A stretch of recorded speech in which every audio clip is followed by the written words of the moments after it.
না না না, আমি পারবো না।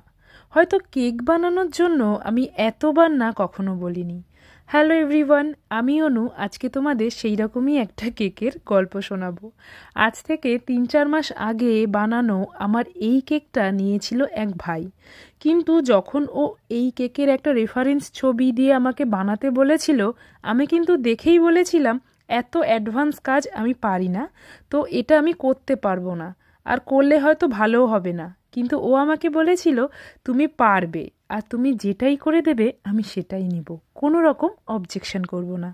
ফাস্টফুড লাভার তার বেস্ট ফ্রেন্ডের জন্য সে কেকটা নিতে চায়। কেকের ওপরে সাজানো এই খাবারগুলো সবই হাতে বানানো ফন্ডেন্ট কেক টপার। কেকের ওপরে বসানো এই খাবারগুলোর বেশিরভাগই আমি কোনোদিন খাইনি, আর বলতে একটুও লজ্জা নেই যে আমি এগুলো স্বচক্ষেও দেখিনি। চোখে না দেখলে কোনো কিছু নিখুঁতভাবে ফুটিয়ে তোলাটা কিন্তু কঠিন। অগত্যা আমার কাছে তখন উপায় ছবি আর ভিডিওই ভরসা।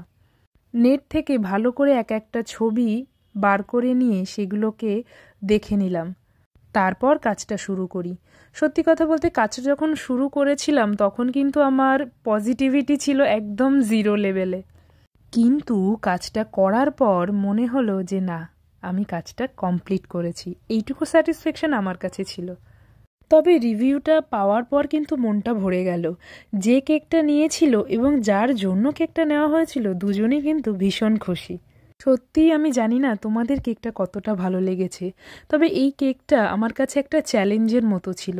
আর এই কেকটা বানানোর জন্য পুরো ক্রেডিটটাই আমি সুমনকে দিতে চাই। ও জোর না করলে হয়তো আমি এই কেকটা বানাতাম না। আর অবশ্যই ধন্যবাদ আমাকে এতটা ভরসা করার জন্য, এতটা কনফিডেন্স দেওয়ার জন্য। তোমাদের এই কনফিডেন্সই আমাকে একটু একটু করে এগিয়ে দেয় ভালো কাজ করা।